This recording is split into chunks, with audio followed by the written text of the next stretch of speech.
Hello and welcome to my tropical garden here in the UK. Today I thought I'd do a quick video on Colocasia redemption and my thoughts on growing this for its first season.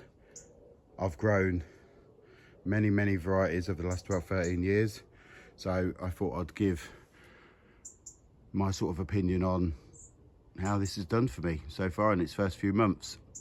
We've had an average summer and it's done really well, to be fair. I've got it in a pot. I have about 4 of these. I haven't put it in the ground yet because I sort of wanted to test it to see how well it did, how much heat it needed and stuff like that. But to be honest, it's really done well, and it's probably outgrown a couple of my other glossy black leaf colocasias. So first impressions for this, growing it in a colder climate like the UK, it's really good. So its growing habit, it's a clumper, as you can see from the bottom. It starts off with sort of matte to plain black leaves that slowly turn glossy with exposure to the sun and maturity. Then as it gets bigger, the leaves get more black and glossy with exposure to the sun, and the pink slowly starts coming through the vein. And then with every emerging leaf, if the conditions are right, it should gain more and more of this pink through the veining, and then eventually it will all come through these as well, which gives it its sort of quite unique look compared to a lot of other colocasias. So a little bit of history on this plant. So as far as I'm aware, it's stated that it's a hybrid of a Nancy Revenge hybrid, which I believe to be white lava, which is very commonly used, especially in Asia, for creating lots and lots of hybrids now to get that white lava look through the veins. So between that, and it's also been stated that it is Colocasia Black Ripple, which is a black glossy leaved colocasia. This is quite an immature plant, but will, as it gets bigger, get quite a ruffled glossy leaf. So as far as I'm aware, the parent plants of this seed grown created hybrid would be white lava to the right and the black ripple to the left. So my thoughts on how this would affect the hardiness of this plant. So none of these plants, whether it be Nancy's Revenge, Black Ripple or White Lava, would realistically have much chance of getting through a UK winter. Our winters are cold and wet, and our summers are just not hot enough to bring them back. There would be exceptions to that if we had a really hot spring and your soil is free draining and a few other circumstances, but in general I would not expect any of these to come back. So that leads me on to thinking I can't see why Colocasia redemption would be hardy in a cold wet UK climate. So my thoughts on that is, if we're trying to compare the zones between the UK and US, for instance, where it is proven to be quite hardy in probably zone 7, zone 8, then the comparison I would give it would be is if we was in the UK and we was to grow Colocasia redemption or any of these plants in an unheated polytunnel, where it would be drier for the winter months but would get that heat coming through the polytunnel, or hoop house as you'd call it in USA, that heat that would come through and warm them up in the day, even though they may be subject to the same minus temperatures in the sort of ambient air, if they're mulched underground and they can come back in the summer before they rot away, there's a real good chance that you may be able to get these and bring them back and redemption in an unheated polytunnel, grown in the ground in free draining soil, and there's a nice hot spring that could heat that polytunnel up and bring these back. Outside of the polytunnel, the conditions just won't be like that. It'll be cold, the ground will be wet, and the corms will just be rotting away. So I'm not saying colocation redemption couldn't be hardy in the UK. I'm saying compared to the US, I very, very much doubt it. So how would I overwinter it?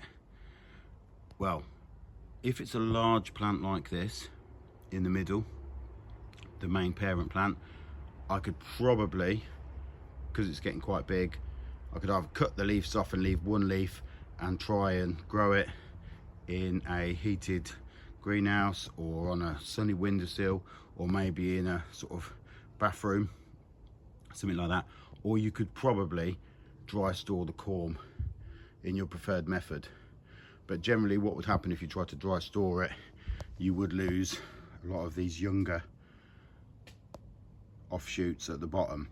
To them, you could probably separate them, pot them up in a really free draining mix, and they'll probably go down to one leaf, maybe keep them on a sunny windowsill, and you know, keep them on the dry side and hopefully get them through like that.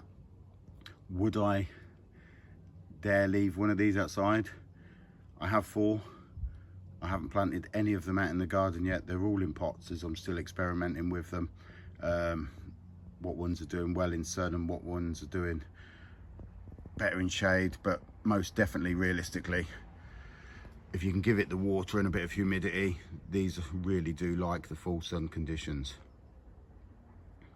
So another point I wanted to make on this Colocasia, and this is the first one that has happened on out of my 4, you can see this uncurled type of leaf, which is almost like it's wanted to produce a flower, but it's come out like this unfurled leaf.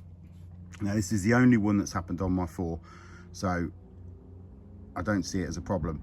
But I do have a hybrid in my greenhouse, which was sold to me as Jade Peacock, which is a hybrid of white lava. Now white lava I have grown in the past, I grow now, and it has had problems with these unfurling leaf type parts to it, which isn't a problem unless it keeps producing them. My Jade Peacock plant kept producing them, which obviously then doesn't allow it to photosynthesize and really struggled, but one of the offshoots carried and growed really well. So in my opinion, it's something to do with the white lava genetics, because it's only ever happened to me realistically on the plants like white lava and hybrids of white lava. It's not really a problem, like I say, if you only got one, and it's caused me no problems whatsoever on Colocasia redemption. But I thought I'd point it out because it is something I've noticed over the last few years on certain plants. So finally, I thought I'd just say, what type of plants would I plant this with in my garden? So realistically, a combination that I'd want with this would be plants that love similar conditions. So behind it, possibly Musa bijous or large green cannas, something as a backdrop to really show off these black leaves with the pink vein. So I've also got a few other plants that I thought would look really nice with it, so I'll just get them now. So Colocasia redemption and Tropicana gold, or a similar variety, or that lime looking foliage from either a canna or a similar type plant, as what it will give you is a really good contrast between the two leaves. Then you've got gingers. I really feel like if you're planting gingers, especially with the orange flowers, they would complement this really well. So the idea of the smaller green leaves, which are a more elongated shape, I feel, and then an orange flowering variety would give a brilliant contrast against this Colocasia. Then in the same border, but not directly next to it like this, I'd probably look at putting a dark leafed Canna in it as well. Now this one is Canna Australia, and it has these beautiful burgundy, almost glossy type foliage, and will have orangey flowers, orangey red flowers, similar to that one of the black velvet Canna. And I think in the border, if you see next to it there, the contrast isn't brilliant, but if you had some green mixed in, they would really go well. So that's Canna Australia. Another great combination, even though they like different conditions, would be Ultramaria Indian Summer, with these beautiful flowers that absolutely look brilliant against the black glossy leaves. They like slightly different conditions. These prefer more of a free draining soil, obviously, compared to colocasias, which like plenty of moisture. But if you get the soil conditions right, they can look brilliant in a pot together, or even in a border. There's quite a few other plants that I'd also sort of recommend using in a border with these. You could use other colocasias with sort of a real contrast, like Colocasia Maui Gold or Red-Eyed Gecko, which have both got that very lime green leaf, or even, as you can see behind it, this Echinacea Sunseeker's Red. I'd also probably look at using plants like Eucomis, either the green varieties or maybe like a burgundy variety. They'd work really well at the front of a border in front of these plants. So to summarise, for a cold climate like the UK, do I think Colocasia Redemption is a good colocasia to grow? Yes, I do. Yes, we probably are going to have to give it a certain amount of protection to get it through the winters with whichever method you prefer. There's quite a few out there, but once the heat gets here and once it gets growing, I feel like there's not many other colocasias that would give you such a tropical look and also complement so many other plants. So I'd like to leave it at that. Thank you very much for watching. If you want any more types of videos like this, please let me know in the comments. Please feel free to subscribe if you haven't, and thanks for watching.